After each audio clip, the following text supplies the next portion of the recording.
नमस्कार दोस्तों, my self Vishant Sharma. तो आज लेकर के आ गए एक नया चैप्टर जिसका नाम है न्यूक्लियर स्ट्रक्चर। चैप्टर नंबर 13 है ये। और हमें पता है कि हमने पहला चैप्टर जो पढ़ा था उसमें हमने एटम के स्ट्रक्चर के बारे में बारीकी से परखा था और ये जाना था कि एक्चुअल में एटम की स्ट्रक्चर होती कैसी है। इस चैप्टर में क्या जानेंगे कि न्यूक्लियस क्या है, न्यूक्लियस के अंदर कौन कौन से चार्जेस हैं, न्यूक्लियस की स्ट्रक्चर कैसी होती है, न्यूक्लियस की रेडियस कितनी है, न्यूक्लियस की शेप कैसी है, न्यूक्लियस का साइज क्या है। ये सारी चीज आज की वीडियो में जानने वाले हैं। ऐसे क्वेश्चंस का आंसर हम इस वीडियो में कवर करेंगे और सिलेबस तुम्हारे सामने लिखा हुआ आ रहा होगा। ये इस सिलेबस के अकॉर्डिंग सीबीएसई क्वेश्चन पूछेगी। तो हमें क्या क्या पढ़ना है, हमें देखो बेसिक चीजें पढ़नी है। पहली चीज की बात करें तो न्यूक्लियस किस किस चीज से मिलकर बना है। सेकेंडली, न्यूक्लियस का साइज क्या है, न्यूक्लियस का शेप कैसा है, न्यूक्लियस की डेंसिटी कैसी है और कौन सा वो फोर्स है जो न्यूक्लियस के अंदर रखे न्यूक्लियॉन्स को बांधे रखता है, वो कौन से एनर्जी है और क्या होता है मास डिफेक्ट। ये सारी चीजें कवर करने वाले आज की वीडियो में। तो खैर कॉपी पेन निकाल लेना, नोट्स बनाना स्टार्ट करना और हो सके तो चैनल को सब्सक्राइब करके रखना अच्छे अच्छे वीडियोस देखने के लिए। ठीक है, तो बात करते हैं। देखो न्यूक्लियस क्या है, made up of neutron and protons. अच्छा, हम सब जानते हैं कि जो हमारा एटम है वो इलेक्ट्रॉन, प्रोटॉन, न्यूट्रॉन तीन चीजों से मिलकर बना है। अब तुम्हें ये जानकर हैरानी होगी कि जो एटम का टोटल मास है ना, उसका 99.9% मास तो केवल और केवल न्यूक्लियस से कैरी कर पा रहा है। केवल 0.1% मास ही इलेक्ट्रॉनों के पास है। यार कितना खतरनाक है। अब देखो इसे रिलेट करो तुम अपने सोलर सिस्टम से। सोलर सिस्टम का जो टोटल मास है ना, उसका 99.9% मास तो सोर सन के पास है। बाकी सारा का सारा मास प्लैनेट्स के पास है। ये देखो कितनी बड़ी ऑब्जर्वेशन थी। तो यहां से हमें पता चला कि न्यूक्लियस किस किस चीज से मिलकर बना है, न्यूट्रॉन और प्रोटॉन से। अब बात है न्यूट्रॉन्स क्या चीज होती है, प्रोटॉन्स क्या चीज होती है। तो देखो न्यूट्रॉन की स्टडी, न्यूट्रॉन की जो डिस्कवरी थी वो किसने की थी, न्यूट्रॉन की डिस्कवरी की थी चैडविक साहब ने। और प्रोटॉन की डिस्कवरी की थी रदरफोर्ड साहब ने, अर्नस्ट रदरफोर्ड। अब हमें पता है कि प्रोटॉन पे कैसा चार्ज होता है, पॉजिटिव। प्रोटॉन का मास कितना है, 1.67 10⁻⁻27 और इसी मास को हम बोलते हैं 1 AMU। अब एक बार बताओ, ये इतना जरा सा मास है 10⁻⁻27 यार, इसे केजी में कहना अच्छा होगा क्या, 10 किलो, 20 किलो, 50 किलो, ये तो अच्छा भी लगता है। 10⁻⁻27 kg, तो इसे हमने कन्वर्ट किया एटॉमिक मास यूनिट में।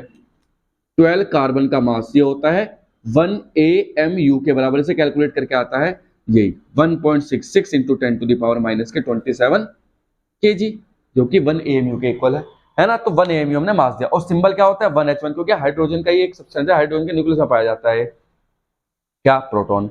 अब यहीं से बात करते हैं न्यूट्रॉन की। जो न्यूट्रॉन है, न्यूट्रॉन पे कैसा चार्ज, चैडविक साहब ने बताया न्यूट्रॉन पे 0 चार्ज होता है। उसका मास लगभग प्रोटॉन के मास के बराबर है, जिसे 1 AMU बोल सकते हो। और सिंबल जो होता है, सिंबल होता है 0N1। ठीक है, तो यहां से बात करते हैं एटॉमिक नंबर की, एटॉमिक मास की और मास नंबर की। ये क्या चीज होती है, तो देखो बात यहीं से स्टार्ट होती है हमारी, किस चीज की, एटॉमिक नंबर की बात करते हैं। एटॉमिक नंबर क्या चीज है कि जितने नंबर ऑफ प्रोटॉन न्यूक्लियस के पास है वो एटॉमिक नंबर कहलाता है। और मास नंबर क्या होता है, जितने न्यूट्रॉन प्लस प्रोटॉन एटम के पास है वो मास नंबर कहलाता है। और एटॉमिक मास क्या होता है, न्यूट्रॉन प्लस प्रोटॉन की मल्टीप्लाई टोटल मास से कर दो। टोटल मास कितना, 1 AMU। अरे 1 AMU में कितना, 1 AMU मतलब प्रोटॉन का मास, तो टोटल प्रोटॉन और टोटल न्यूट्रॉन, न्यूट्रॉन का पास भी 1 AMU। तो अगर हमें मास नंबर निकालना हो, वो एटॉमिक मास निकालना, तो क्या लिखेंगे, न्यूट्रॉन प्लस प्रोटॉन का नंबर मल्टीप्लाइड 1 AMU, लिखा हुआ भी आ रहा होगा यहाँ। अब बात यह है कि किसी भी एटम को अगर हमें रिप्रेजेंट करना है तो उसको रिप्रेजेंट करने का सिंबल क्या है। देखो किसी भी एटम को रिप्रेजेंट करने का सिंबल है ये, नीचे Z, ये बीच में X, ऊपर A। ये Z का शो करता है एटॉमिक मास, वो एटॉमिक नंबर। Z का शो करता है एटॉमिक नंबर, A का शो करता है मास नंबर। और हमें अगर नंबर ऑफ न्यूट्रॉन निकालने हो तो कैसे निकालेंगे, number of neutron can be directly calculated as N is equal to number of mass number में से नंबर ऑफ प्रोटॉन घटा दो, या न्यूट्रॉन प्लस प्रोटॉन में से प्रोटॉन घटा दोगे तो क्या मिल जाएगा, नंबर ऑफ न्यूट्रॉन्स मिल जाएंगे। तो यहां से हमने एक टर्मिनोलॉजी सीखी है, किसके बारे में, न्यूक्लियस के बारे में। अब तुम्हें एक इंटरेस्टिंग बात बताऊं, ये जो न्यूट्रॉन है और ये जो प्रोटॉन है, इनकी डिस्कवरी को लेकर के इनकी डिस्कवरी बड़ी दिलचस्प थी यार। जो रदरफोर्ड साहब ने जब इसकी प्रोटॉन की डिस्कवरी की तो बड़ी अजीब तरीके से कर दी थी, बड़ा इंटरेस्टिंग कहानी है इसके पीछे। और ऐसे न्यूट्रॉन की जो डिस्कवरी हुई थी चैडविक साहब ने बड़े सडनली, बड़े अजीब तरीके से की। हमें तो बिलीव ही नहीं हो सकता कि उस टाइम में यार ये साइंटिस्ट इतने ब्रिलियंट हुआ करते थे कि जरा सा एक्सपेरिमेंट करके डिस्कवरी कर देते थे एलिमेंट्स की। क्या तुम्हें जानना है इस डिस्कवरी के बारे में, कैसी स्टोरी के बारे में जानना है कि कैसे रदरफोर्ड साहब ने प्रोटॉन की डिस्कवरी की और कैसे चैडविक साहब ने न्यूट्रॉन की डिस्कवरी की।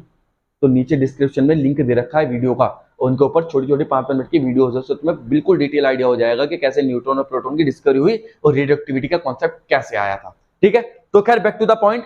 तो यहां से हमने समझिए टर्मिनोलॉजीज। अब तुम्हें पता है कि डिफरेंट डिफरेंट एटम्स के डिफरेंट डिफरेंट न्यूक्लियस होते हैं। अब न्यूक्लियस का भी कुछ क्लासिफिकेशन है, न्यूक्लियस को भी कई पार्ट में डिवाइड किया गया है, जैसे कि आइसोटोप्स, आइसोबार्स, आइसोबार,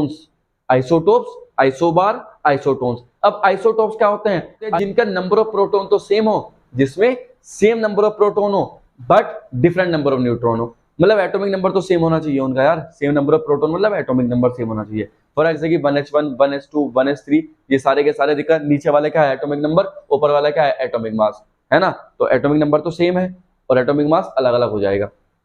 ये होते हैं आइसोटोप्स। ऐसे होते हैं आइसोबार्स। आइसोबार्स क्या होते हैं? जिनका सेम नंबर ऑफ न्यूक्लियॉन्स, मतलब नंबर ऑफ न्यूक्लियॉन्स तो सबके अंदर सेम होंगे, लेकिन न्यूट्रॉन प्लस प्रोटॉन का जो नंबर है वो अलग अलग हो सकता है। ध्यान रखना, न्यूक्लियॉन्स बोला है मैंने, न्यूक्लियॉन्स मतलब number of neutron plus number of proton. जैसे कि एक में नंबर ऑफ प्रोटॉन है 7, दूसरे में नंबर ऑफ प्रोटॉन 7, तो टोटल नंबर ऑफ न्यूक्लियॉन्स कितने हुए? 14। लेकिन अगले में नंबर ऑफ न्यूट्रॉन तो है 7 और नंबर ऑफ न्यूट्रॉन तो है 8 और नंबर ऑफ प्रोटॉन है 6, तो अभी टोटल 14 बैठ रहे हैं ना उसके।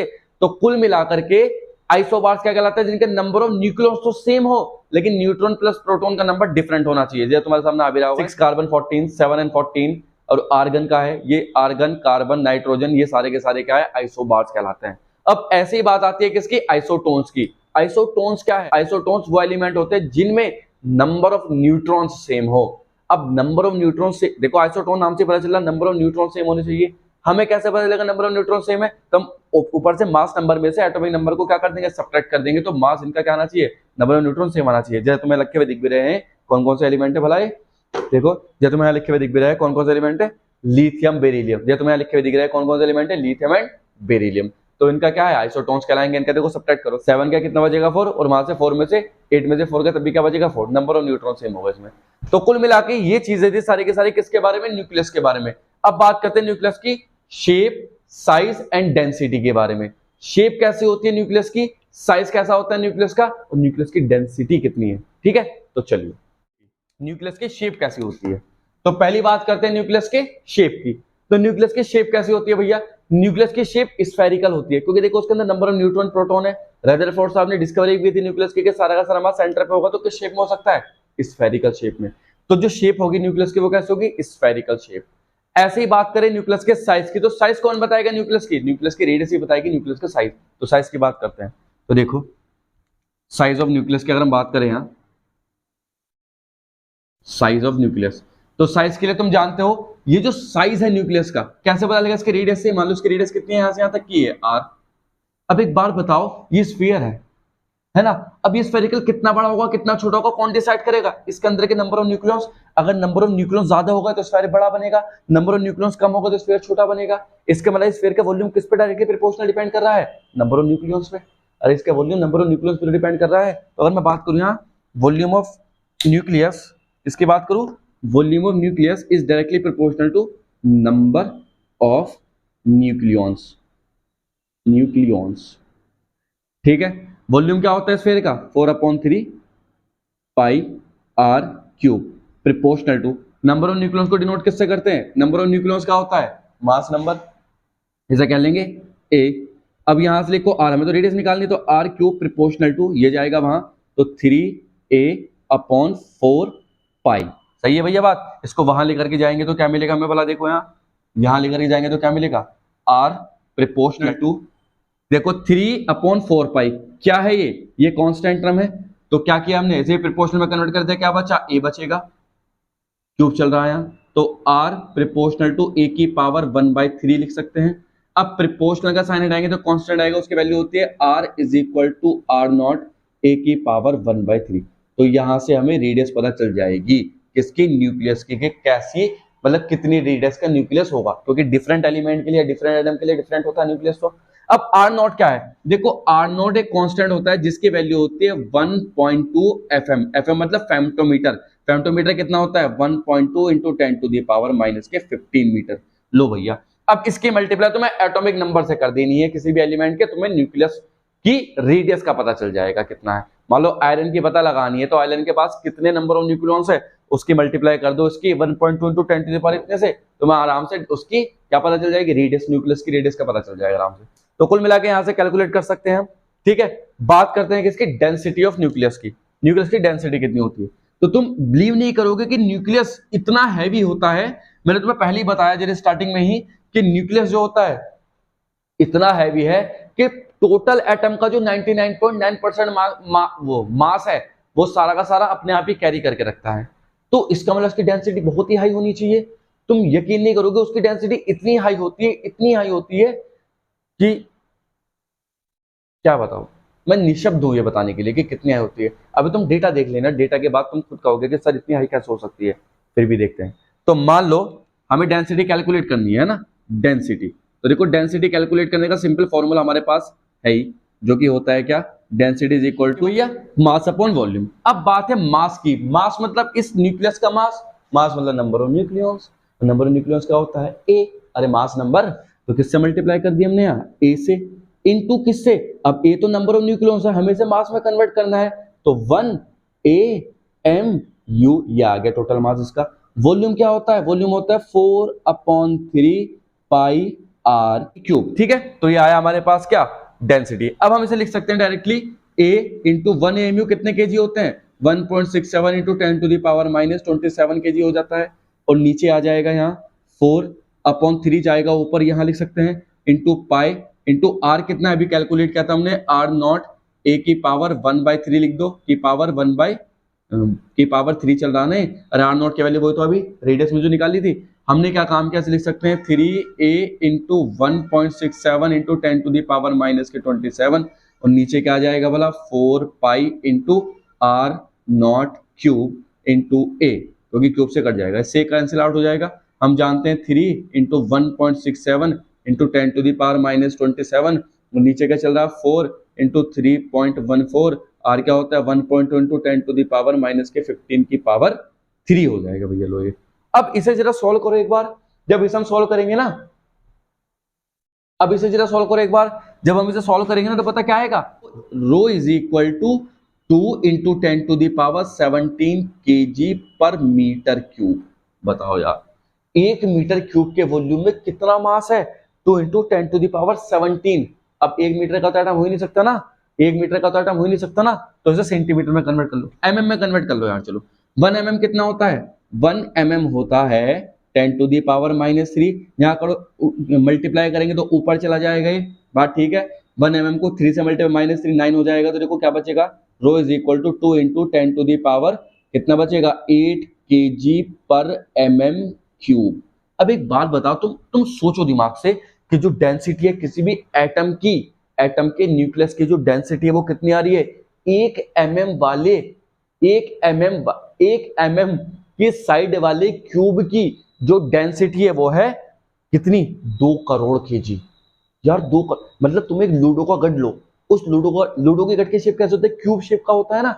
अब उस लूडो के गढ़ की तो एक साइड रखो ना, 1 mm के रखो, 1 mm कितना होगा, कैन यू इमेजिन, 1 mm इतना जरा सा होगा बस, ये इतने जरा से क्यूब की, जो उस इतने जरा से क्यूब के अंदर पता कितना मास होगा, उतने जरा से क्यूब के अंदर मास होगा 2 into 10 to the power 8, 2 crore KG. क्या उठा सकते हो उस क्यूब को हम, वो तो उठेगा भी नहीं यार।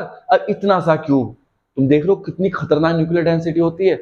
ऐसे ही जो न्यूट्रॉन स्टार बनते हैं ना, न्यूट्रॉन स्टार कब बनते हैं, जब कोई स्टार खत्म हो जाता है, जब कोई स्टार का सारा फ्यूल खत्म हो जाता है, तो या तो ब्लैक होल में कन्वर्ट हो जाता है या वो न्यूट्रॉन स्टार में कन्वर्ट हो जाता है। तो जब वो न्यूट्रॉन स्टार में कन्वर्ट होता है तो उसका नाम ही न्यूट्रॉन स्टार है, क्योंकि उसके अंदर न्यूट्रॉन्स पार्टिकल्स है। न्यूट्रॉन इतनी खतरनाक डेंसिटी के होते हैं कि वहां पे जाकर के तुम 1 चम्मच उसकी मिट्टी उठाओगे भी ना, तो भाई साहब 1 चम्मच मिट्टी का वजन पता कितना होगा, कि जैसे सीमेंट के भरे हुए 200-300 ट्रक एक साथ खड़े हो वहां।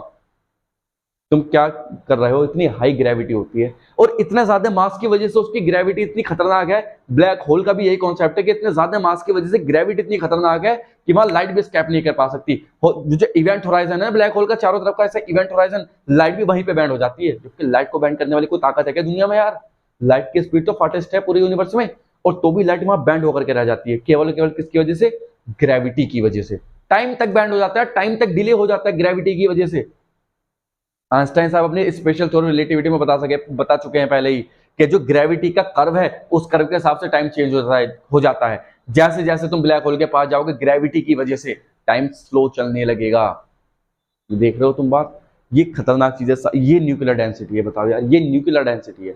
हमारे आसपास जो एटम्स है इनके न्यूक्लियस को कलेक्ट करके एक 1 mm के क्यूब के गढ़ में भर दिया जाए तो वो गढ़ उठा पाओगे तुम? वो गढ़ उठा पाओगे? अरे वो तो हिलने क्या यार, कह ही नहीं सकते, वो तो अर्थ पे छोड़ोगे होल करके नीचे भाग जाएगा। देख रहे हो तुम, ये पावर है, ये है फिजिक्स हमारा, जो सारी चीजों को प्रैक्टिकली समझा पाता है हमें। तो खैर ये बातें हमने की न्यूक्लियर डेंसिटी की। अब बात ये थी हमारे पास सारी की सारी कि यार अब इतना खतरनाक फोर्स है, ठीक है सर, एक बात बताइए कि न्यूक्लियस के अंदर आपने बताया था कि प्रोटॉन और न्यूट्रॉन होते हैं, ठीक, न्यूट्रॉन पे न्यूट्रल चार्ज है, बात सही है, तो प्रोटॉन जो है प्रोटॉन पे तो पॉजिटिव चार्ज है, हाँ सही है।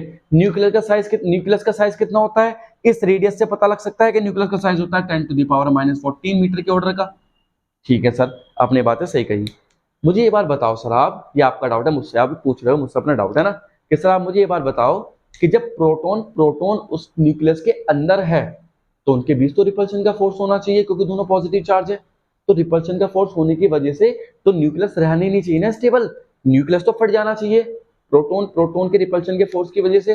चलो हम न्यूट्रॉन को मान रहे हैं न्यूट्रल है, लेकिन प्रोटॉन न्यूट्रल थोड़ा ही है। तो सर वो एक न्यूक्लियस के अंदर, इतने जरा से न्यूक्लियस के अंदर इतने सारे प्रोटॉन कैसे भर सकते हैं कि आयरन के एटॉमिक नंबर कुछ और है, भले उसके प्रोटॉन अलग है, और हीलियम का अलग है, लिथियम का अलग है, बेरिलियम का अलग है, तो इतने से न्यूक्लियस में इतने सारे प्रोटॉन कैसे भर जाते हैं, वो कैसे स्टेबल है अपनी जगह पर? तो यही बात है, यही से इस क्वेश्चन का आंसर देने के लिए मुझे कहानी स्टार्ट करनी पड़ेगी न्यूक्लियर फोर्स की। न्यूक्लियर फोर्स क्या होता है? Nuclear force fourth fundamental force है इस पूरे यूनिवर्स का। मतलब जो यूनिवर्स 4 फंडामेंटल फोर्स की वजह से मिलकर चल रहा ना, एक तो इलेक्ट्रिक फोर्स, एक वो इलेक्ट्रोमैग्नेटिक फोर्स, एक ग्रेविटेशनल फोर्स, एक वीक न्यूक्लियर फोर्स, एक स्ट्रॉन्ग न्यूक्लियर फोर्स। और एटम के अंदर जो न्यूक्लियस है, न्यूक्लियस के अंदर जो न्यूक्लियॉन्स है और न्यूक्लियॉन्स के बीच जो फोर्स है ना, पता वो कैसा फोर्स है? Strong nuclear force. अब ये कैसे पता चला? सर वो तो रिपल्शन कर रहे हैं। तो देखो मैं बताता हूं बात, यहां बात करते हैं किसकी? न्यूक्लियर फोर्स की। बात किसकी करते हैं? Nuclear force. ठीक है, तो देखो जरा न्यूक्लियर फोर्स क्या होता है। बात करते हैं, यहां मैं हेडिंग लगा लूं, न्यूक्लियर फोर्स। न्यूक्लियर फोर्स, देखो भाई न्यूक्लियर फोर्स क्या है कि मान लो हमारे पास एक न्यूक्लियस है, ठीक है, यहां पे एक प्रोटॉन रखा है, ये यहां पे एक प्रोटॉन रखा है, ये इस पे पॉजिटिव चार्ज, इस पे पॉजिटिव, अकॉर्डिंग टू यू ये इसे धक्का देना चाहिए इधर की तरफ को, ये इसे रिपल करना चाहिए इधर की तरफ को, लेकिन ये हंस रहा है, नहीं ऐसा तो होगा ही नहीं सर, कैसे बता रहे हो? यहां तो सारी फिजिक्स ही फेल हो जाएगी, तो क्वांटम फिजिक्स की बात है। अब क्या हुआ? अब ये इतने पास पास है, इतने पास पास है, क्यों? क्योंकि इसका साइज ही इतना है। कितना साइज है? 10⁻⁻14 का ऑर्डर का तो साइज ही है, ये तो वैसे ही नहीं दिखाई देगा। और उसके अंदर जो न्यूक्लियस है वो इतने पास पास है, इतने पास पास है कि वहां जो न्यूक्लियर फोर्स है वो इस रिपल्सिव फोर्स से कई गुना ज्यादा स्ट्रांग होता है। कितने गुना ज्यादा स्ट्रांग होता है सर? कई गुना ज्यादा, करोड़ों गुना ज्यादा। सर फिर भी एक डाटा मैं बता दूं कितने गुना ज्यादा होता है। जो न्यूक्लियर फोर्स है ना, न्यूक्लियर फोर्स, बताओ कितने गुना ज्यादा है? 10⁻38 टाइम ज्यादा है इलेक्ट्रोमैग्नेटिक फोर्स से। अरे बाप रे, इलेक्ट्रोमैग्नेटिक फोर्स है 10⁻38 गुना ज्यादा है जी। इसी वजह से प्रोटॉन न्यूक्लियस के अंदर सुरक्षित स्टेबिलिटी फील कर पा रहे हैं। समझ गए? अगर तुम इनकी डिस्टेंस बढ़ाते चले जाओगे, बढ़ाते चले जाओगे, बढ़ाते चले जाओगे, तो न्यूक्लियर फोर्स कम होता चला जाएगा। न्यूक्लियर फोर्स कम होने की वजह से ये रिपल्सिव फोर्स अकाउंट में आ जाएगा, और रिपल्सिव फोर्स अकाउंट में आने की वजह से दूर भाग जाएंगे। इसे ही बोलते हैं रेडियो एक्टिविटी। हालांकि आगे का टॉपिक है, बाद में पढ़ेंगे, सिलेबस में भी नहीं है, थोड़ा बहुत बताऊंगा बस। यहां देखो बात क्या है कि यहां न्यूक्लियर फोर्स की खासियत यह है कि जैसे जैसे तुम एटम को पास लाते जाते हो, एक पर्टिकुलर डिस्टेंस से ज्यादा पास ले आओगे तो न्यूक्लियर फोर्स अट्रैक्टिव नेचर का हो जाएगा, और एक पर्टिकुलर डिस्टेंस से दूर ले जाओगे तो न्यूक्लियर फोर्स रिपल्सिव नेचर का हो जाएगा। या न्यूक्लियर फोर्स भी डुअल नेचर रखता है। मतलब ये कि मान लो यहां पे, मतलब देखो सिंपल सा है कि मान लो यहां पे हमें ग्राफ की बात करें, अगर यहां ये और ये पोटेंशियल एनर्जी है, न्यूक्लियर फोर्स कह दो, बात एक ही है, और ये क्या है? डिस्टेंस है। ठीक है, पता क्या होता है? पता क्या होता है कि यहां से देखो, मैं ग्राफ बना दूं, पहले उसका बताऊंगा। इस तरह का एक ग्राफ है ये जो डिस्टेंस है ना आर नॉट, ये डिस्टेंस है R naught is equal to 10⁻⁻15 metre के ऑर्डर की, फेम्टोमीटर, 1 फेम्टोमीटर के ऑर्डर की। अगर तुम देखो, ध्यान से देखो, अगर तुम इस न्यूक्लियर दो प्रोटॉन को इस डिस्टेंस से ज्यादा पास ले आए तो ड्रास्टिकली बढ़ेगी potential energy. Potential energy drastically बढ़ेगी। पोटेंशियल एनर्जी बढ़ने का मतलब है कि ये अट्रैक्टिव नेचर का हो जाएगा। ये जो न्यूक्लियर फोर्स है अट्रैक्टिव नेचर का हो जाएगा। अट्रैक्टिव नेचर का होने की वजह से ये अपने प्रोटॉन्स को कहीं जाने नहीं देगा न्यूक्लियस से। अब अगर तुम इस डिस्टेंस को थोड़ा भी बड़ा कर देते हो, इस साइड को चलने लगोगे, तो देखो क्या हो रहा, धीरे धीरे बढ़ते बढ़ते बढ़ते बढ़ते कांस्टेंट टाइम के बाद डिक्रीज हो रही है। इसका मतलब क्या है? इसका मतलब ये है कि ये जो एक टाइम तक ये इंक्रीज हुआ, उसके बाद ये रिपल्सिव नेचर का हो गया फोर्स। यहां तो एक्सपोनेंशियली बढ़ा था, यहां एक्सपोनेंशियली ना बढ़ के रिपल्सिव नेचर का हो जाएगा, और रिपल्सिव नेचर का होने की वजह से ये प्रोटॉन को बाहर धक्का दे देगा। एक लिमिटेड डिस्टेंस से ज्यादा तुम उसे कर दोगे तो, और एक लिमिटेड डिस्टेंस से कम करोगे तो एक्सपोनेंशियली इंक्रीज हो जाएगा। तो दोनों नेचर करता है। ये फंडामेंटल फोर्स है न्यूक्लियर फोर्स। ये इसका ग्राफ है, बहुत इंपॉर्टेंट ग्राफ है। पोटेंशियल एनर्जी और आर के बीच आता है, पेपर में 2 नंबर में आया था, एक मुझे याद है शायद 2019 में आया था, और वहां पूछा गया था, तो याद रखना ये वो मिनिमम डिस्टेंस है। यहाँ पे कैसा फोर्स होगा? मैक्सिमम फोर्स होगा, मैक्सिमम न्यूक्लियर फोर्स मिलेगा तुम्हें यहाँ पे, मैक्सिमम न्यूक्लियर फोर्स। अब इस न्यूक्लियर फोर्स की कुछ प्रॉपर्टीज होती हैं। करते हैं प्रॉपर्टीज ऑफ न्यूक्लियर फोर्स की। तो न्यूक्लियर फोर्स के क्या क्या प्रॉपर्टीज है हमने देख तो लिया कि न्यूक्लियर फोर्स एक लिमिट तक तो अट्रैक्टिव नेचर का, उसके बाद रिपल्सिव नेचर का हो जाता है। तो यहाँ देखो कुछ प्रॉपर्टीज है कि पहली प्रॉपर्टी की अगर हम बात करें, nuclear force is attractive force which keeps nucleons together. ये एक अट्रैक्टिव फोर्स है, न्यूक्लियॉन्स को पास रखता है। बात भी सही है। सेकंड क्या है? Nuclear force are extremely very short range. ये बहुत शॉर्ट रेंज में वर्क करते हैं। अगर तुम लॉन्ग रेंज कर दोगे, मतलब मॉलिक्यूल को दूर दूर, न्यूट्रॉन्स को दूर दूर कर दोगे, तो वहां ये वर्क ही नहीं करेंगे, वहां तो ग्रेविटेशनल फोर्स या इलेक्ट्रोमैग्नेटिक फोर्स वर्क करने लगेगा ना। और थर्ड की अगर हम बात करें, तो ये जो फोर्स है स्ट्रॉन्गेस्ट फोर्स है नेचर के, पता है 10⁻38 टाइम्स तो ग्रेविटेशनल फोर्स से बड़ा होता है ये, और 50 to 60 टाइम्स इलेक्ट्रोमैग्नेटिक फोर्स से बड़ा फोर्स है। और फोर्थ की अगर हम बात करें तो सेंट्रल फोर्स नहीं है, जैसे इलेक्ट्रोमैग्नेटिक फोर्स सेंट्रल फोर्स है कि एक चार्ज दूसरा चार्ज दोनों के सेंट्रल लाइन को जॉइन करने वाली लाइन के अलॉन्ग लगेगा, सेंटर को जॉइन करने वाली लाइन के अलॉन्ग लगेगा। लेकिन ये न्यूक्लियर फोर्स ऐसा फोर्स नहीं है, ये तो न्यूट्रॉन प्रोटॉन के बीच जितना है उतना ही प्रोटॉन प्रोटॉन के बीच है, उतना ही न्यूट्रॉन न्यूट्रॉन के बीच है। मतलब जरूरी नहीं कि इसके सेंटर से इसके सेंटर की लाइन ज्वाइन करने वाले भी फोर्स लगेगा, ये कहीं को भी लग सकता है, नॉन सेंट्रल फोर्स है। और पांचवी जो इंपॉर्टेंट प्रॉपर्टी है वो क्या है? इंडिपेंडेंट ऑफ चार्ज है। ये चार्ज पे डिपेंड नहीं करता कि पॉजिटिव पॉजिटिव चार्ज है तो रिपल्सन होगा और निगेटिव पॉजिटिव चार्ज है तो अट्रैक्शन होगा। ये न्यूट्रॉन प्रोटॉन के बीच भी उतना ही है, प्रोटॉन प्रोटॉन के बीच भी उतना ही है, न्यूट्रॉन न्यूट्रॉन के बीच भी उतना ही है। तो ये कुछ प्रॉपर्टीज है किसकी? न्यूक्लियर फोर्स को। ग्राफ बहुत इंपॉर्टेंट है, याद रखना ग्राफ को कि ये है वो लिमिटेड डिस्टेंस, उसके बाद ये एकदम इंक्रीज हो जाता है ड्रास्टिकली, और यहाँ से डिक्रीज हो जाता है। ठीक है, तो कुल मिला के डिस्टेंस फेम्टोमीटर में कैलकुलेट मेजर की जाती है, क्योंकि बहुत छोटी डिस्टेंस होती है। तो ये थी भैया कहानी न्यूक्लियर फोर्सेस की, और यहाँ पे लेकर के तुम्हारा काफी हद तक चैप्टर खत्म हो चुका है। बात हम किसकी करेंगे? अब एक अजीब ही फिनोमेना की बात करते हैं इसमें। तुम भी कहोगे यार क्या बता रहे हो सर, मास एनर्जी इक्विवेलेंस। मतलब पहले क्या होता था, पहले के टाइम में ये मानते रहे लोग कि जो मास है और जो एनर्जी है दोनों आपस में डिफरेंट टर्म्स है। मास एक अलग चीज है, किसी भी सब्सटेंस की इंट्रिंसिक प्रॉपर्टी होती है जो इस दुनिया में तब से है जब से यूनिवर्स बना है, और एनर्जी भी ऐसी एक प्रॉपर्टी है जो तब से है जब से यूनिवर्स बना है, क्योंकि energy is conservative quantity, mass is a conservative quantity, ये सारी चीजें कंजर्वेटिव है। अब बात क्या होती है कि आइंस्टाइन साहब ने अपनी थ्योरी ऑफ स्पेशल रिलेटिविटी में सबको हिला दिया, और उन्होंने एक ऐसी बात कही जिस पे विश्वास करना लगभग नामुमकिन था। और पता है उन्होंने क्या बात कही? कि जो मास है वो एनर्जी की ही फॉर्म है, और जो एनर्जी है वो मास की फॉर्म है। ये क्या बता रहे हो सर? इससे पहले तो आप ये बताते थे कि एनर्जी सारी की सारी वर्क की फॉर्म है और सारे वर्क एनर्जी की फॉर्म है। ये बात भी सही है, और जो मास है वो भी एनर्जी की फॉर्म, और एनर्जी जो है वो भी मास की फॉर्म है। और इस थ्योरम को ध्यान में रखते हुए, इस कॉन्सेप्ट को ध्यान में रखते हुए आइंस्टाइन साहब ने अपने दिया मास एनर्जी इक्विवेलेंस रिलेशन।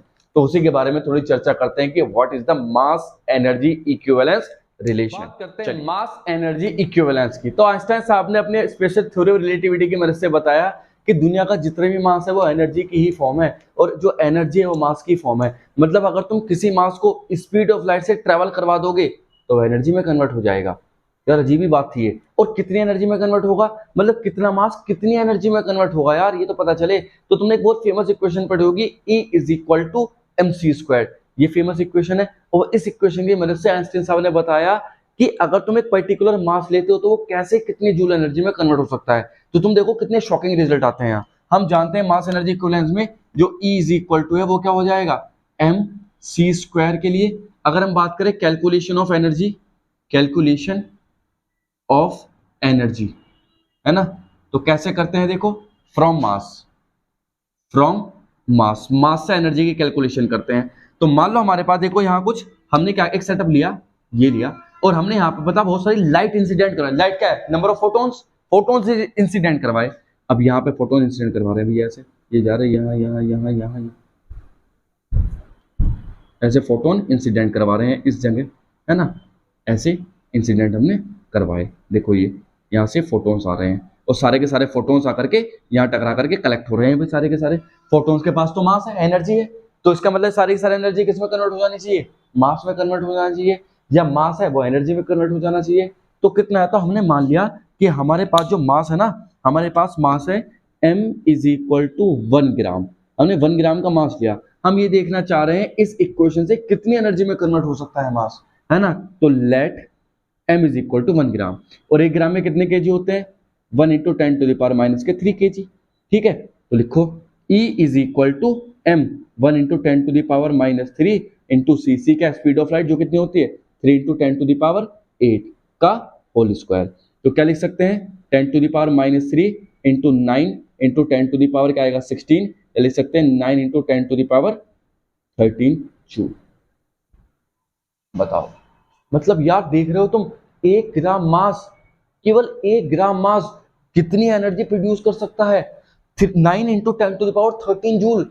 करोड़ों अरबों खरबों में नंबर जा रहा है। पहले तुम इमेजिन करो कि 1 ग्राम की एक नीडल है, नीडल मतलब सुई, उसे तुम लाइट की स्पीड से ट्रेवल करवा दो, जब वो अर्थ पे गिरेगी तो इतनी एनर्जी रिलीज करेगी। ये इतनी एनर्जी है, एटम बम भी कुछ नहीं इसके सामने यार। अगर जिस शहर में गिरेगी उस पूरे शहर को तबाह कर सकती है, इतनी एनर्जी है ये। इस एनर्जी को इलेक्ट्रॉन वोल्ट में कन्वर्ट कर, अच्छा ये हाइपोथेटिकल है क्योंकि पॉसिबल नहीं है, स्पीड की लाइट से किसी चीज को ट्रेवल कराना पॉसिबल है क्या, केवल फोटोन से ट्रेवल कर सकते हैं। फोटोन के पास थ्योरेटिकली मास नहीं होता ना, आइंस्टाइन साहब ने डुअल नेचर लाइट में बताया तो था, rest mass of photon is 0। देख लो, तो कुल मिलाकर के अगर मैं यहां से बात करूं, से इलेक्ट्रॉन वोल्ट में कन्वर्ट करने की कोशिश करूं, तो अगर हम बात करें क्या, अगर हम देखो अब एक अपना इसके कॉन्सेप्ट से लेते हैं कि एनर्जी इन 1 AMU, एक AMU में, एक AMU मास में कितनी एनर्जी होगी, क्योंकि एक्चुअल में प्रोटॉन्स कहां पे है, न्यूक्लियस के अंदर है। अब न्यूक्लियस में प्रोटॉन ही तो है, प्रोटॉन का मास कितना होता है 1 AMU, तो इतने स्मॉल मास से देखते हैं कि कितनी एनर्जी रिलीज होती है, मतलब न्यूक्लियस के अंदर कितनी एनर्जी रिलीज हो सकती है, क्योंकि प्रोटॉन जो है ना वो तो बंधे हुए हैं न्यूक्लियर फोर्स की वजह से। लेकिन एक चीज और रेस्पॉन्सिबल उसने बांधने के लिए, एक चीज और रेस्पॉन्सिबल उन्हें बाइंड करने के लिए, उस चीज का नाम है बाइंडिंग एनर्जी। वो कितनी है, वो कैसे कैलकुलेट करेंगे, देखो यहाँ।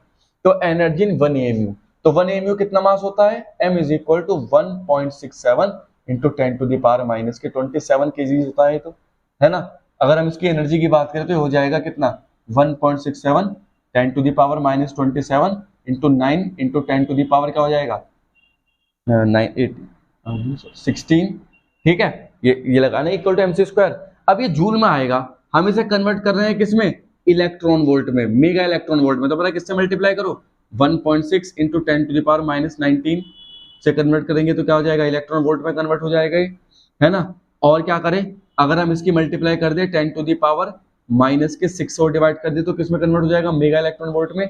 इसे सॉल्व करने में पता हमें क्या मिलेगा, 931.5 mega electron volt energy.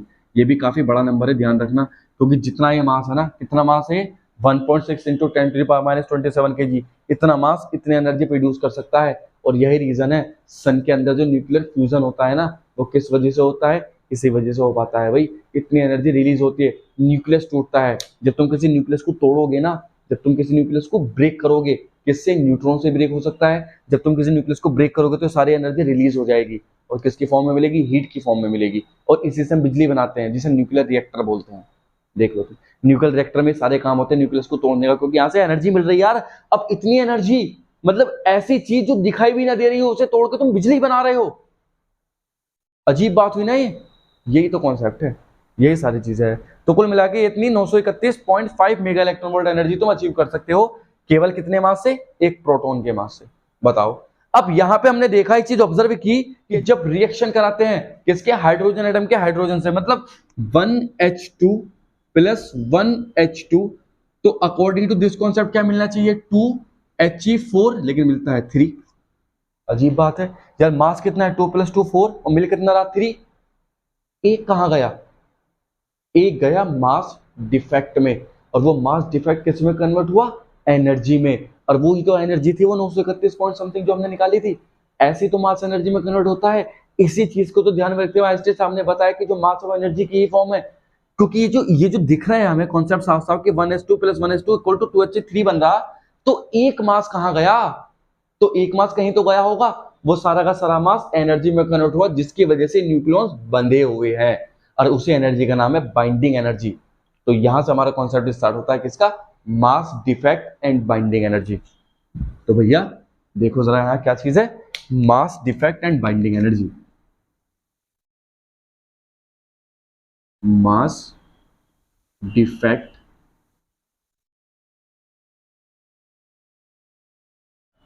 And binding energy. तो देखो ये है क्या? Mass defect and binding energy. तो मास डिफेक्ट की अगर हम बात करें तो क्या कह सकते हैं? The difference between the total masses of nucleons inside a nucleus and mass of nucleus is called mass defect. मतलब एक बात बताओ, रिएक्शन से पहले जो मास था, रिएक्शन होने के बाद उन दोनों में जो डिफरेंस है वही मास डिफेक्ट है। फॉर एग्जाम्पल अगर हम बात करें कि 1s2 + 1s2 इन दोनों की रिएक्शन करवाई, रिएक्शन से पहले कितना मास है? 4, 2 + 2 4। अब जब मिला मास हमें एक्चुअली वो कितना मिला? 2He3, तो 3। तो इन दोनों का जो डिफरेंस है वही तो मास डिफेक्ट है, वो 1 है। तो इसे डिफाइन कर सकते हैं ऐसे, मतलब कुल मिला के कह सकते हैं कि जैसे हमारे पास एक क्या है, एक न्यूक्लियस है पहला वाला, ठीक है, इसका मास कितना हुआ? m1। एक न्यूक्लियस है दूसरा वाला, इसका मास कितना हुआ यहाँ? m2। इन दोनों ने मिलकर क्या बना? एक बड़ा न्यूक्लियस बनाया, है ना। इसका मास कितना हुआ? हमने देखा इसका मास हुआ m1 + m2 - के m3, मतलब कुछ घटा इसमें से, डेल्टा m घटा इसमें से, मतलब बताओ। तो ये मास डिफेक्ट है, जो नया न्यूक्लियस मिला कुछ घट के मिला। क्यों? क्योंकि जो एक न्यूक्लियस के न्यूक्लियॉन्स है दूसरे न्यूक्लियस के न्यूक्लियॉन्स है, जब आपस में मिलेंगे जुड़ने के बाद, तो वे रिपल करना तो चाहेंगे ना, प्रोटॉन प्रोटॉन रिपल करेंगे, तो उन्हें बांधे रखने के लिए कोई एनर्जी तो चाहिए ना, वो बाइंडिंग एनर्जी है। वो एनर्जी आएगी कहां से यार? इस मास से तो आएगी जो मास डिफेक्ट हुआ, जो कन्वर्ट हो चुके। देख लो यार कितनी खतरनाक क्लासिकल वो है, सबसे सारी चीजें, है ना। तो ये थी। अब वो एनर्जी जो है, वो एनर्जी क्या कहलाती है? Binding energy. तो बाइंडिंग एनर्जी की बात कर लेते हैं यहाँ पे। तो भैया देखो ये है हमारी बाइंडिंग एनर्जी। अब बाइंडिंग एनर्जी क्या होती है कि तुम्हें पता है कि जो उन न्यूक्लियॉन्स को बांधे रखने के लिए, नहीं सेपरेट करने के लिए बेटे। तो बाइंडिंग एनर्जी क्या होती है? The minimum energy required to separate the nucleons to stability. मतलब जो न्यूक्लियॉन्स बंधे हुए हैं, अगर तुम उन न्यूक्लियॉन्स को कुछ एनर्जी दे दोगे जिससे वो सेपरेट हो जाए, तो वही एनर्जी बाइंडिंग एनर्जी बन जाएगी हमारी, है ना। तो हर एक न्यूक्लियस की अपनी अलग अलग बाइंडिंग एनर्जी होती है, जिसको ध्यान में रखते हुए हमने एक कर्व बनाया है जिसे बोलते हैं binding energy curve. Binding energy पर न्यूक्लियॉन्स क्या होता है कि तुमने किसी एटम की बाइंडिंग एनर्जी निकाली, उस एटम के नंबर ऑफ न्यूक्लियॉन से उस एनर्जी को डिवाइड कर दिया तो तुम्हें बाइंडिंग एनर्जी मिल जाएगी। फिलहाल हम ये बाइंडिंग एनर्जी की बात कर रहे हैं, डिनोट इसे करते हैं, यूनिट मेगा इलेक्ट्रॉन वोल्ट में कैलकुलेट की जाती है, और फॉर्मूला यही यूज होता है, is equal to delta c²। ठीक है, तो यहां पे मैंने क्या बताया, वो minimum energy required to separate the nucleons. अब हर एक एटम की बाइंडिंग एनर्जी अलग अलग होनी है, तो एक कर्व बनाया गया है। इस कर्व में देखो कुछ एटम्स लिए हमने, सारे मोस्टली यूरेनियम सबसे अनस्टेबल एटम है, क्योंकि उसका न्यूक्लियस बड़ा है। उसका न्यूक्लियस बड़ा होने के लिए मतलब जितना बड़ा न्यूक्लियस होगा और जितनी कम बाइंडिंग एनर्जी होगी उतनी ही अनस्टेबिलिटी होगी, और जितनी ज्यादा बाइंडिंग एनर्जी होगी उतनी ही लार्ज स्टेबिलिटी होगी। मतलब large binding energy leads to stability, ये बात याद रखना।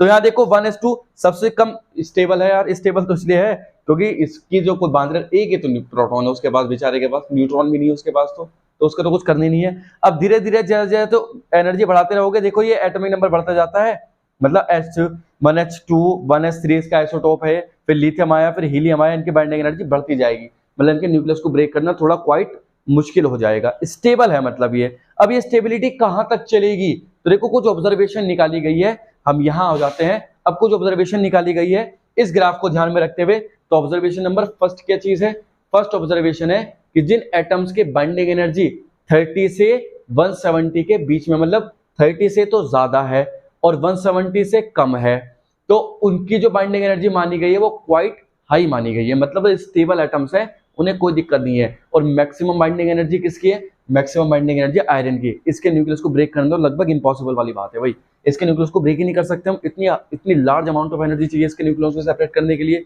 तो सबसे हाई तो आयरन की है हमारी, है ना। सेकंड ऑब्जर्वेशन क्या है कि अगर binding energy greater less than 30 और ग्रेटर देन 170 है, मतलब किसी एटम का एटॉमिक नंबर लेस देन 30 और ग्रेटर देन 170 है, तो उनकी बाइंडिंग एनर्जी को थोड़ा लो बताया गया है, ठीक है, मतलब ब्रेक किए जा सकते हैं।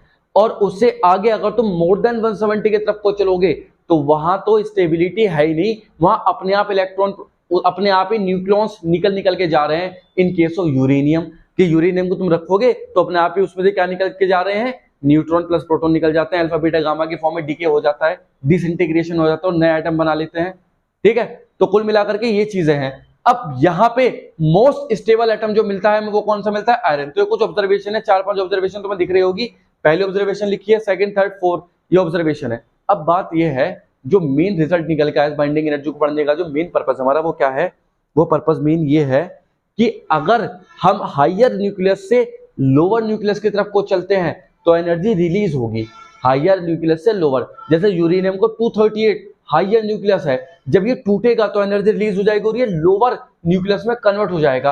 अब उस एनर्जी का क्या करेंगे, मेन बात ये है। हमने चैप्टर इसलिए पढ़ा है कि ये जो एनर्जी है नेचुरल रिसोर्स, इसका यूज कैसे करना है। तो इस एनर्जी का यूज हम दो मेथड से कर सकते हैं, न्यूक्लियर फिशन, न्यूक्लियर फ्यूजन। हम बिजली बना सकते हैं, हम बॉम्ब बना सकते हैं अपने डिफेंस सिस्टम को मजबूत करने के लिए। जो एटम बॉम्ब होता है, जो हाइड्रोजन बॉम्ब होता है, वो इन्हीं रिएक्शंस पे वर्क करता है, इन्हीं मेथड पे वर्क करता है। तो यहाँ हम बात करते हैं न्यूक्लियर फिशन, न्यूक्लियर फ्यूजन की। बट उससे पहले एक न्यूमेरिकल करेंगे बाइंडिंग एनर्जी का, ठीक है। तो देखो ये क्वेश्चन है हमारे पास, इस क्वेश्चन को करते हैं। देखो बढ़िया क्वेश्चन है, 2 नंबर में ऐसे क्वेश्चन आता है बोर्ड में बाइंडिंग एनर्जी से रिलेटेड, और इस चैप्टर में ऐसे ही क्वेश्चन है, बस 2-3 ही क्वेश्चन है, ज्यादा कोई वैरायटी के क्वेश्चन है भी नहीं। तो इस क्वेश्चन की बात करें अगर हम, तो क्या पूछा है, atomic mass of oxygen 8O16 is इतना 15.9949 AMU। ये बात याद रखना कि 15.9 मत लिख देना केवल, या 15.10 मत कर देना है, सिग्निफिकेंस फिगर्स का कोई मतलब नहीं है यहाँ पूरे एंड वैल्यू तक निकालना है, क्योंकि एनर्जी हमें यहाँ किसमें चाहिए यार, मेगा इलेक्ट्रॉन वोल्ट में एनर्जी निकालते हैं, यहाँ एक्यूरेसी का बहुत बड़ा रोल प्ले करते हैं, क्योंकि एटम्स यार क्या है, इलेक्ट्रॉन प्रोटॉन न्यूट्रॉन का मास बहुत जरा सा होता है, ठीक। अब मास ऑफ न्यूट्रॉन गिवन है, प्रोटॉन का मास गिवन है, इलेक्ट्रॉन का मास गिवन है, AMU में दे रखा है, calculate the mass defect and binding energy per nucleon पूछा है।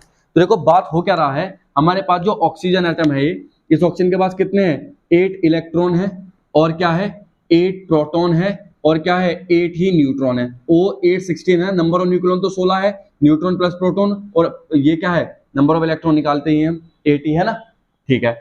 अब अगर हम बात करें किसकी, मास की, तो न्यूक्लियस का मास कितना है, तो न्यूक्लियस में क्या होंगे ऑक्सीजन का, ये ऑक्सीजन का न्यूक्लियस है, इसमें 8 तो होंगे क्या, प्रोटॉन ही, 8 तो प्रोटॉन होंगे ये, और 8 ही क्या होंगे इस न्यूक्लियस में, 8 ही क्या होंगे, 8 ही होंगे इलेक्ट्रॉन्स, वो इलेक्ट्रॉन कह रहा न्यूट्रॉन्स, 1 2 3, 8 न्यूट्रॉन है और 8 प्रोटॉन है। तो अगर हम बात करें किसके मास की, इसके, तो M1 मास लिखा जा सकता है 8 इलेक्ट्रॉन प्लस 8 प्रोटॉन, न्यूक्लियन का मास है, तो ठीक। तो क्या लिखे, 8 इलेक्ट्रॉन का मास कितने के बना है, AMU में गिवन है, कन्वर्ट मत करना, 0 इलेक्ट्रॉन थोड़ी है, 8 प्रोटॉन प्लस 8 न्यूट्रॉन, क्या हो रहा है मुझे भी, 8 न्यूट्रॉन प्लस 8 प्रोटॉन। न्यूट्रॉन का मास कितना है, न्यूट्रॉन है 1.00866, और प्लस 8 प्रोटॉन का मास कितना है 1.00727, ठीक है। इसको मल्टीप्लाई करेंगे, 8 से एग्जैक्ट कितने हो जाएंगे, 8 छंग 42, 2 4 8 छंग 42, 4 46, 4 8 8 64, 4 68 68, 6 0.8, ये आया है ना। प्लस की मल्टीप्लाई करेंगे, 8 7 56, 6 5 8 2 16, 5 21 2 8 7 56, 8 7 56 और 2 58, 5 5 0 8, ये आया, क्या आ जाएगा, दोबारा करो, 8 7 56, 6 5 8 2 16, 5 21 2 8 से 56 2 58, 5 बचा, ये 5 यहाँ लिख दो, 0.8, ये आया भाई हमारे पास। इसको जब हम ऐड करेंगे तो क्या आएगा, देखो 1 2 3 4 5, 1 2 3 तो 8 ये आया, 1 और 2 7 आ जाएगा, 8 और 8 16 आ जाएगा, 5 और 11 11 और 1 12 आ जाएगा, 1.16 16 पॉइंट ये u आया भैया m1। ये तो पहला मेथड है कैलकुलेट करने का। दूसरा मेथड क्या है, तुम्हें पता है कि टोटल मतलब क्या करो, एटम के मास में से जो एटम का मास दे रखा पूरा का पूरा, इसमें से इलेक्ट्रॉन के मास को अगर हम घटा दे तो न्यूट्रॉन प्रोटॉन का मास तो मिल जाएगा। ये दूसरा ये भी तो मास डिफेक्ट का पता चलेगा यार। ये एटम दे रखा था इन्होंने तो हमें, इस एटम में से अगर हम इलेक्ट्रॉन को गायब कर दो तो न्यूट्रॉन प्रोटॉन बचेगा ना। और दूसरा तरीका क्या था, न्यूट्रॉन प्रोटॉन का मास निकाल लो। इन दोनों का जब सब्ट्रैक्शन करेंगे तो मास डिफेक्ट आ जाएगा। मास डिफेक्ट आया तो इक्वल टू mc स्क्वायर लगा के एनर्जी आ जाएगी, बस और क्या चाहिए। तो देखो क्या लिखेंगे, another way to calculate mass. तो वो क्या हो जाएगा, m2 equal to total atomic mass minus 8 into electron कर दो। एटॉमिक मास कितना है हमारे पास 15.9949, इलेक्ट्रॉन 8, इलेक्ट्रॉन का कितना दे रखा है हमें भला यहाँ 0.00055, मल्टीप्लाई करेंगे 15.9949 माइनस 8 पंजे 40, 8 पंजे 40, 44 है ना, यहाँ 0.0 ये आया भैया। अब इसे हम सब्ट्रैक्ट करेंगे तो पता क्या आ जाएगा, 1 2 3 4 1, इसको हटा दो, उसकी कोई जरूरत नहीं है।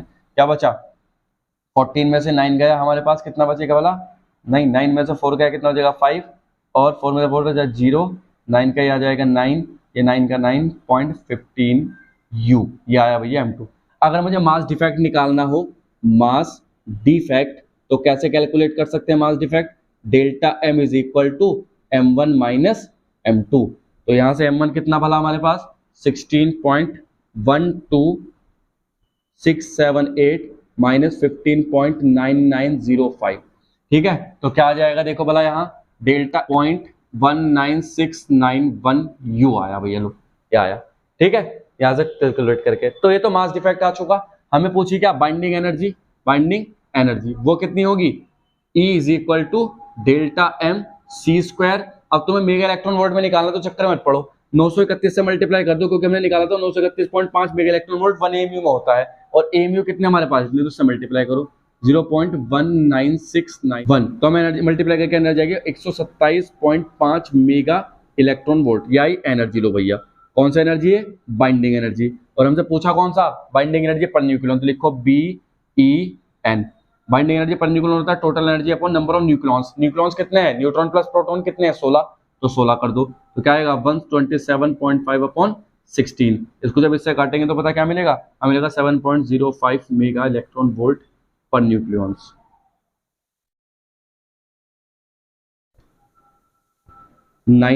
मेगा इलेक्ट्रॉन वोल्ट पर न्यूक्लियॉन्स। ये है भैया हमारे पास क्वेश्चन, बड़ा क्वेश्चन है, 2 नंबर में आता है भैया, क्या कर सकते हैं। तो देख लो एक बार, स्क्रीनशॉट ले सकते हैं। बहरहाल हमें पता चल गया कि कैसे क्वेश्चन करने हैं। तो ऐसे बाइंडिंग एनर्जी क्वेश्चन आने हैं, जो एटम का मास दे रखा है पहले उसका देखो, दो तरीके से फाइंड करो, मास डिफेक्ट निकाल दो आराम से, ठीक है। चलिए तो देखो बात चल रही थी कि उस बाइंडिंग एनर्जी को यूज कैसे करेंगे, अगर उस न्यूक्लियर से जो एनर्जी निकल रही है उसे यूज कैसे करेंगे। तो देखो 2 मेथड है हमारे पास, एक तो न्यूक्लियर फिशन, एक न्यूक्लियर फ्यूजन। तो यहाँ न्यूक्लियर फिशन को पढ़ने वाले हैं। न्यूक्लियर फिशन क्या चीज है कि जब एक बड़े एटम के न्यूक्लियस को 2 छोटे एटम के न्यूक्लियस में डिवाइड या स्प्लिट कर दिया जाए, उसे हम न्यूक्लियर फिशन कहते हैं। फिशन का मतलब टूट जाना।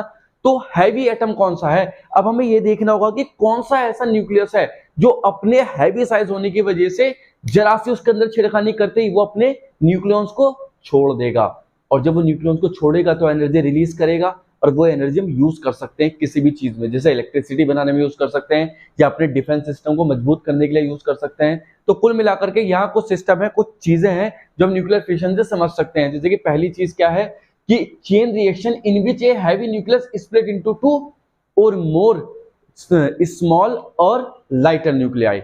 एक हैवी न्यूक्लियस होगा जो छोटे छोटे न्यूक्लियाई में टूट सकता है। दूसरा क्या चीज है, most of the fission are binary, maximum fission binary होंगे, मतलब 2 भागों में टूटेंगे। और टर्टली भी होते हैं, 3 एटम में टूट सकते हैं, 4 एटम में टूट सकते हैं, लेकिन मैक्सिमम जो होते हैं बाइनरी होते हैं। मतलब कि अगर एक न्यूक्लियस को तुम तोड़ोगे तो मैक्सिमम 2 पार्टों में डिवाइड हो जाएगा, जैसे 1 और 2। इसे बोलते हैं पेरेंट न्यूक्लियस, इसे बोलते हैं डॉटर न्यूक्लियाई, ठीक है। इसके बाद थर्ड इसके प्रॉपर्टी क्या है, daughter nuclei are comparable size. जो डॉटर न्यूक्लियाई बनेगा उसका साइज भी कंपैरिजन में ठीक ठाक होगा, ऐसा नहीं कि बहुत छोटा बन जाएगा और कुछ फायदा नहीं उसका। जैसे यूरेनियम को जब हम तोड़ते हैं तो बेरियम और क्रिप्टॉन बनते हैं, तो ये भी कंपैरेबली ठीक ठाक साइज के हैं भाई, ऐसी बात नहीं है। तो कुल मिलाकर होता क्या है प्रोसेस, होता है कि एक हैवी न्यूक्लियस को सामने रखा जाता है, न्यूट्रॉन की टक्कर कराई जाती है। न्यूट्रॉन की क्यों करवाते हैं, न्यूट्रॉन की टक्कर इस वजह से करवाते हैं क्योंकि न्यूट्रॉन पे कोई चार्ज नहीं होता, तो कोई इफेक्ट नहीं होगा, किसी भी फील्ड में जाने पे वो डिफ्लेक्ट नहीं हो पाता, वो डायरेक्ट जाएगा। अब न्यूट्रॉन कैसा होना चाहिए, थर्मल न्यूट्रॉन। थर्मल न्यूट्रॉन मतलब ठीक ठाक स्लो न्यूट्रॉन हो, क्योंकि अगर तुम स्पीड वाला न्यूट्रॉन एंटर करवा दोगे तो आर पार निकल जाएगा ना, हमें तो न्यूट्रॉन को उसके अंदर एंटर कराना है, किसके अंदर, न्यूक्लियस के अंदर। तो देखो ये हमारे पास एक थर्मल न्यूट्रॉन है, ये जैसे यूरेनियम 235 में एंटर करता है तो ये थोड़ा हैवी हो जाएगा, क्योंकि 235 है नंबर ऑफ न्यूक्लियॉन्स, इसके अंदर न्यूट्रॉन एंटर करते हैं, न्यूक्लियॉन्स कितने हो जाएंगे, 236, 236, तो थोड़ा हैवी साइज का हुआ। अब जैसे ये साइज हैवी हुआ तो अनस्टेबल हो गया, अरे स्टेबल तो ये भी नहीं था, इस पर जरा से छेड़खानी करते निकल जाते बाहर, तो ऐसे ही इसे मौका मिल गया, ये अनस्टेबल हुआ। देखो न्यूट्रॉन यहाँ पहुंच गया हमारा, ये वाला थर्मल न्यूट्रॉन यहाँ पहुंचा, अब इसने इसे अनस्टेबल कर दिया। अब अनस्टेबल कर दिया तो उसके अंदर क्या होने लगी, गड़बड़ाहट होने लगी। यार एक कमरे की कैपेसिटी है 50 लोगों की, तुमने उसके अंदर 5 और ठूस दिए तो क्या होगा, दिक्कत ही होगी ना, परेशान हो जाएंगे लोग। तो यहाँ ये जो प्रोटॉन्स, ये जो न्यूक्लियॉन्स है, ये परेशान होने लगे, ये इधर आधर को भागने लगे, जिसकी वजह से इसकी शेप स्फेरिकल से बदल करके इलिप्टिकल हो गई। उसके बाद क्या हुआ, थोड़ी देर बाद क्या होता है कि अपने आप ही क्या होने लगता है, टूटने से लगता है, डमरू जैसी शेप हो जाती है, डमरू जैसी शेप हो जाती है। उसके बाद ये अपने आप को फील ही नहीं कर पाता, स्टेबल है, तो इन्हें सोचा कि मैं टूट ही जाऊं, तो दो पार्टों में टूट जाता है और डॉटर न्यूक्लियाई बनते हैं, बेरियम और क्रिप्टॉन। और मजे की बात देखो क्या, 3 न्यूट्रॉन निकलते हैं, पूरे 3, मतलब एक न्यूट्रॉन तुमने दिया, 3 न्यूट्रॉन बाहर मिल रहे हैं। अब इन 3 न्यूट्रॉन को तुम फर्दर यूज कर सकते हो, मतलब जैसे तुमने न्यूट्रॉन मिलेंगे, अब इन 3 न्यूट्रॉनों को तुम यहाँ क्या करोगे, यहाँ 3 और एटम रख दो, 1 2 3 न्यूक्लियस, ये तीनों पे टकराएंगे तो 2 न्यूट्रॉन मिल जाएंगे, उन 9 को और आगे रख दो तो मतलब चलता रहेगा ना मल्टीप्लिकेशन, 27 मिलेंगे, फिर 81 मिलेंगे, इस तरह से मल्टीप्लिकेशन चलती रहेगी। तो तुम इमेजिन कर सकते हो कितनी एनर्जी रिलीज होगी, कितनी हाई अमाउंट में एनर्जी रिलीज होगी। इसे बोलते हैं अनकंट्रोल्ड चेन रिएक्शन। ये कंट्रोल ही नहीं हो सकती भाई साहब, और ये अनकंट्रोल्ड चेन रिएक्शन यूज की जाती है एटम बॉम्ब्स में, जो हिरोशिमा और नागासाकी पे गिराया गया था। कितना खतरनाक डिजास्टर होता हम सब जानते हैं, इतनी पावरफुल एनर्जी रिलीज होती है इसके अंदर से, इतनी खतरनाक एनर्जी रिलीज होती कि बस क्या ही बताएं। तो होता यही है। अब तुम इसे कंट्रोल भी कर सकते हो, कंट्रोल कैसे, कि तुमने एक न्यूक्लियस को तोड़ा तो अगला एक ही रखो आगे, बाकी 2 न्यूट्रॉन कहाँ जाएंगे, बाकी 2 न्यूट्रॉन एक दाना उठा जाएगा, जिस दाना वो कैडमियम ऐसा मटेरियल है कि अगर तुम उस न्यूट्रॉन के पास रख देते तो न्यूट्रॉन को अब्सॉर्ब कर लेगा। तो हमने क्या किया, एक न्यूक्लियस रखा यहाँ, बाकी चारों तरफ कैडमियम की क्या लगा दी, दीवारें खड़ी कर दी। जैसे ही न्यूट्रॉन जाएगा तो टारगेट, ये जो न्यूट्रॉन है टारगेट पे हिट कर जाएगा, बाकी तो दीवार एब्सॉर्ब कर देगी, वो कैडमियम की दीवार, कंट्रोल बोलते हैं कंट्रोलर। तो यही न्यूक्लियर रिएक्टर में होता है, क्योंकि न्यूक्लियर रिएक्टर में कंट्रोल चेंज करवानी होती है, अनकंट्रोल चेंज करवा दी तो न्यूक्लियर रिएक्टर ही फट जाएगा भाई साहब, दिक्कत हो जाएगी सारी। तो कुल मिलाकर के रिएक्शन क्या होती है, रिएक्शन देखने थे, देखो रिएक्शन कुछ ऐसी है, इंपॉर्टेंट रिएक्शन है। तो रिएक्शन में क्या है कि 1 न्यूट्रॉन लिया और 92 U235 पे हमने हिट करवाया, तो वो 236 में कन्वर्ट हुआ, देखो ये रहा। अब ये 236 अनस्टेबल फीड करेगा तो क्या, 2 पार्ट में डिवाइड हो जाएगा, बेरियम और क्रिप्टॉन, बेरियम का 56 और क्रिप्टॉन का 37, उसमें 3 न्यूट्रॉन निकले, और उसके बाद क्या निकली, हीट निकली, true value of heat, true factor, और ये हीट काफी ज्यादा अमाउंट में होती है, ठीक है ना। तो कुल मिलाकर के अब इसके एनर्जी करने की बात करें तो बाइंडिंग एनर्जी तुम जानते हो, ये यूरेनियम है, 2 पार्टों में बेरियम और क्रिप्टॉन, तो स्टेबिलिटी तक अचीव होगी, क्योंकि ये वाली कंडीशन कौन सी है, अगर इस वाली लाइन की बात करें, बीच वाली लाइन की बात करें, हाँ ये तो स्टेबिलिटी वाली लाइन है ना, यहाँ आयरन आएगा, सबसे ऊपर आयरन होता है, जो सबसे स्टेबल एनर्जी होती है। तो ये जो अनस्टेबल है टारगेट को अचीव करना चाहेंगे, स्टेबिलिटी तक मूव करना चाहेंगे, जिसकी वजह से दोनों स्टेबल हो जाते हैं। तो इस पे न्यूट्रॉन को इंसिडेंट करवा दो, फिर टूट जाएगा, ब्रेक हो जाएगा। तो ये वही न्यूक्लियर फिशन है जो एक्चुअल में एटम बॉम्ब बनाने में काम आता है, या न्यूक्लियर रिएक्टर में काम आता है, जहां से हम बिजली बना सकते हैं। बात भी सही है ना। तो जैसे पार्क होते हैं हमारे इंडिया में, कौन बनाता है न्यूक्लियर रिएक्टर को, वो बिजली park, Bhabha atomic research centre, वो भी जाकर भाभा साबित हुआ है न्यूक्लियर एनर्जी जनरेट इंडिया में, जिसने सुना भी होगा। तो एक रॉकेट बना आपकी मूवी भी निकली गई है, वेब सीरीज से देख लो, तो हम जाकर भाभा साहब की सारी की सारी हिस्ट्री दिखाई गई है कि कैसे उन्होंने न्यूक्लियर रिएक्टर एनर्जी को इंडिया में लाए थे, कितना सरकार से लड़े थे, कैसे कैसे प्रपोजल दिए थे। तो ब्रिलियंट माइंड है यार। तो बार्क सेंटर बने हुए हैं, और उन बार्क सेंटर पे यही काम होता है, बिजली प्रोड्यूस करने का, काफी सारी चीजों को यूज हो जाती है, ठीक है। तो कुल मिलाकर के ये थी न्यूक्लियर फिशन। अब न्यूक्लियर फिशन दो टाइप के होते हैं, तो कंट्रोल चेन, एक अनकंट्रोल चेन। कंट्रोल चेन कौन सी होगी? जिन इन न्यूट्रॉन को कंट्रोल किया जाए और एक न्यूट्रॉन को एक बार में एक टारगेट पे हिट कराया जाए। और अनकंट्रोल चेन इन तीनों को हिट करा दे 3 एटम पे, उसके बाद वे नो निकलेंगे। नो को हिट करा 27 निकलेगा। ऐसे कब तक कंट्रोल करोगे? कंट्रोल ही नहीं हो पाएगा यार, और कंट्रोल नहीं हो पाएगा तो बहुत ही ज्यादा डिजास्टर का कारण हो सकता है। ठीक है, तो बात करते हैं किसके? Control and uncontrolled chain of nuclear reaction. और न्यूक्लियर रिएक्शन में क्या क्या डिफिकल्टीज आती है, वो है ना, जब प्योर फूड होता है, कंसंट्रेशन सही नहीं हो पाती, ये सारी चीजें बात करते हैं। चलिए बात किसकी करते हैं? चेन रिएक्शन की। तो चेन रिएक्शन होती कैसे? ये था हमारे पास यूरेनियम, इसमें जैसे न्यूट्रॉन ने क्या हिट किया, जैसे न्यूट्रॉन ने हिट किया, ये 3 न्यूट्रॉन यहाँ से निकले, 3 न्यूट्रॉन ने डिफरेंट 3 एटम्स को हिट किया, फिर यहाँ से 3 निकले, ऐसे न्यूट्रॉन के नंबर बढ़ते जाएंगे और अलग अलग एटम्स बनते जाएंगे। तो अनकंट्रोल है, हमारे कंट्रोल में नहीं है ये। तो दो टाइप की चेन रिएक्शन होती है, एक तो कंट्रोल चेन रिएक्शन, एक uncontrol chain reaction. Control chain reaction में क्या होता है कि जो न्यूट्रॉन निकल रहे हैं, बाकी 2 न्यूट्रॉन को तो एब्जॉर्ब कर लिया जाता है कैडमियम की हेल्प से, और एक न्यूट्रॉन जाकर के एक ही न्यूक्लियस पे हिट करेगा, उससे नया न्यूक्लियस टूट जाएगा, नया न्यूक्लियस बनेगा, फिर उससे 3 इलेक्ट्रॉन निकलेंगे, 3 न्यूट्रॉन निकलेंगे, 3 न्यूट्रॉन में से एक फिर से एब्जॉर्ब कर लिया जाएगा, फिर एक, तो एक एक करके टूटता जाएगा। तो वो कंट्रोल में हमारे, हम उसे कभी भी रोक सकते हैं। लेकिन अगर 3 एक साथ निकलेंगे, 3 के बाद 9 के बाद जो इंक्रीजिंग नंबर है ना, काफी ड्रास्टिकली बढ़ेगा, हम कंट्रोल ही नहीं कर सकते। ऐसे न्यूक्लियर रिएक्टर में कंट्रोल चेन रिएक्शन की जाती है, तुम देख भी पा रहे होंगे बराबर में। ठीक है, दूसरा क्या चीज है कि ये जो चेन रिएक्शन है, ये डिफिकल्ट है यार अचीव करना, इतने आसानी से अचीव नहीं होता जैसे हम सोच रहे हैं, क्योंकि इंडिया में यूरेनियम उस क्वालिटी का मिलता नहीं ना। तो इंडिया में यूरेनियम है 1000 केजी, अगर तुम यूरेनियम डिस्कवर कर लेते हो तो उसमें से 7 केजी यूरेनियम ही मतलब काम का है, 7 केजी ही काम का है, बाकी तो काम का है नहीं, क्योंकि मैक्सिमम केस में यार U-238 मिलता है, वो तो नॉन फॉसिल है, वो तो यार ब्रेक ही नहीं होगा, ब्रेक होगा तो इतनी एनर्जी मिलेगी नहीं उसमें से। हमारे पास जो बढ़िया यूरेनियम है ना, वो होता है U-235 वाला। अब U-235 वाला, तो U-238 का जब 1000 लाओगे, उसमें U-235 7 किलो होगा, और 1000 किलो तुम इमेजिन कर सकते हो, लगा ही नहीं सकते यार, मिलता ही नहीं जल्दी से। तो हमारे लिए डिफिकल्टी है। दूसरी डिफिकल्टी क्या है कि जो न्यूट्रॉन्स है वो स्लो होने चाहिए। स्लो न्यूट्रॉन्स हम जल्दी से अचीव नहीं कर पाते, क्योंकि स्लो न्यूट्रॉन के लिए हमें बहुत सारी रिएक्शंस करवानी पड़ती है। हालांकि कर तो लेते हैं, तो आसानी से बात वही है कि स्लो न्यूट्रॉन्स की जरूरत पड़ती है, क्योंकि अगर फास्ट मूविंग न्यूट्रॉन हुआ तो न्यूक्लियस को पार कर जाएगा, जिसकी वजह से न्यूक्लियस नहीं टूट पाएगा। तो न्यूट्रॉन को स्लो डाउन करवाने के लिए हमें काफी सारी चीजें करनी पड़ती है, उसमें डिफिकल्टीज आती हैं। ठीक है, तो कुल मिला के यहाँ चेन रिएक्शन रेट डिसाइड किया जाता है कि चेन रिएक्शन को कंट्रोल कैसे किया जाता है। तो देखो बात यह है कि अगर के की वैल्यू इक्वल टू 1 है तो बेस्ट रिएक्शन होती है, जो हमारी न्यूक्लियर रिएक्टर में होती है, वो कंट्रोल में है हमारे। अब के क्या चीज है? Controlling chain reaction rate. जो चेन रिएक्शन रेट कंट्रोल हुआ जा रहा है उसे के बोलते हैं। और ये किस किस के ratio? Fission in present generation to the number of fission in previous generation.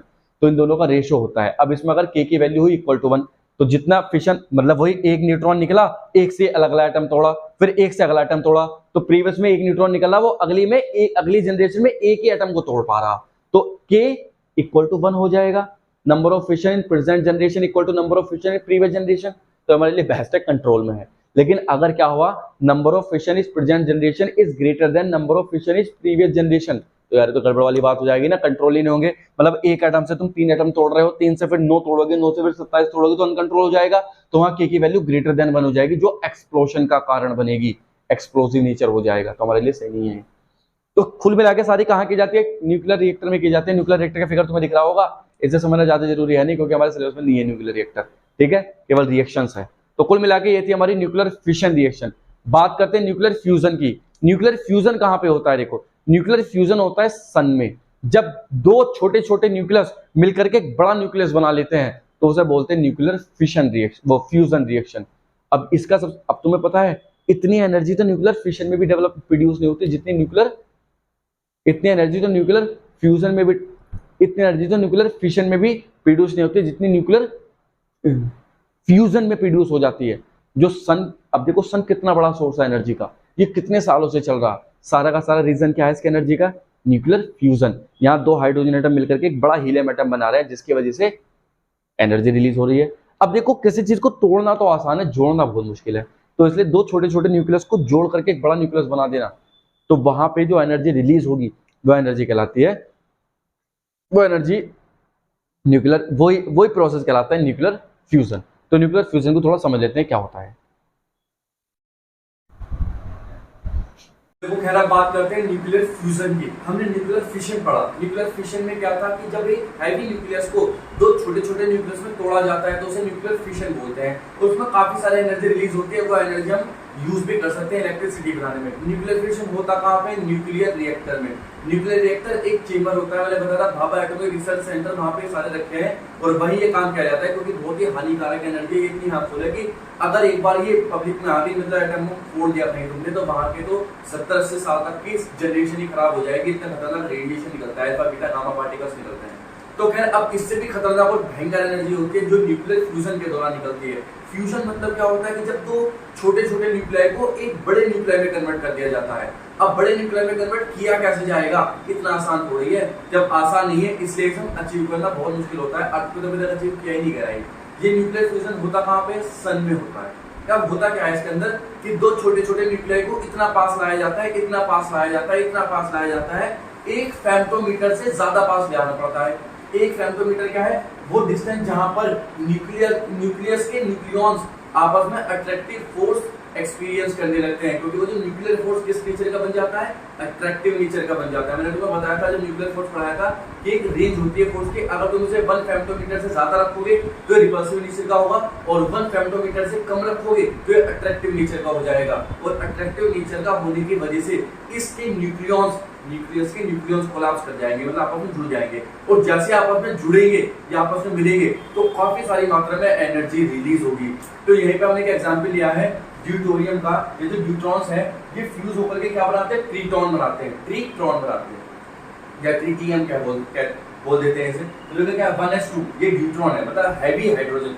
जो हैवी हाइड्रोजन होता है उसे न्यूट्रॉन बोलते हैं। जैसे 1h1 भी तो हाइड्रोजन है, 1s2 ये न्यूट्रॉन है। तो 1s2 प्लस 1s2 मिलकर के क्या बनाएगा? 1s3। अब तुम कहोगे कि सर 2 to 4 होना चाहिए, 3 क्यों आ रहा?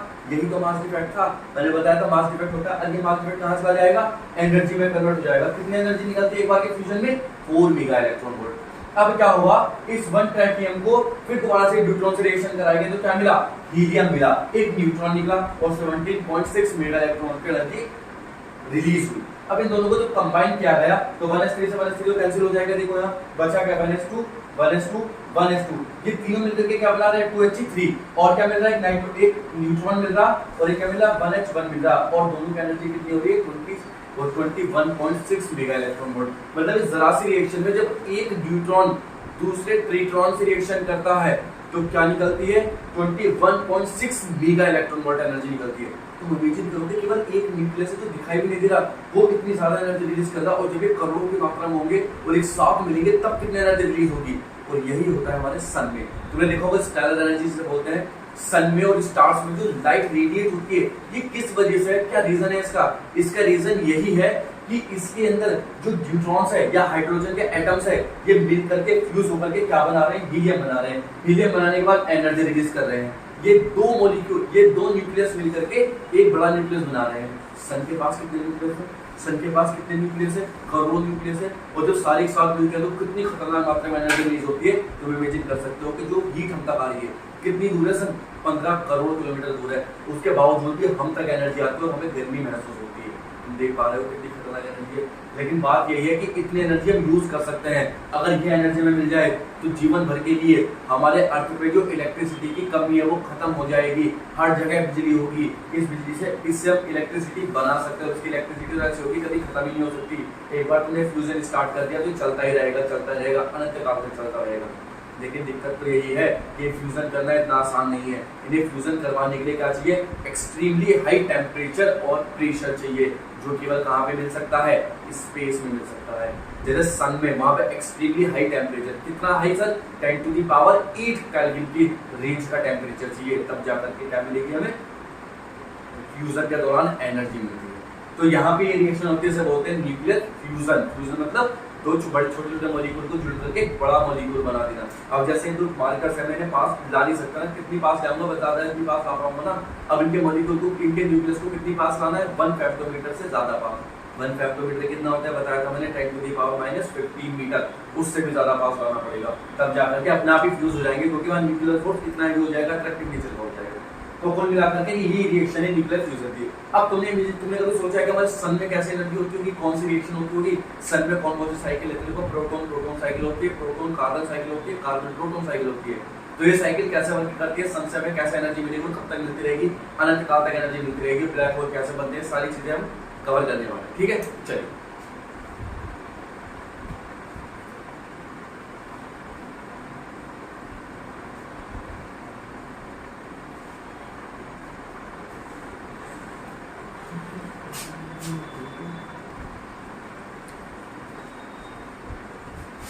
तो खैर देखो, ये रिएक्शन होती है सन में। यहाँ क्या है, स्टेलर एनर्जी, मतलब energy from sun and stars.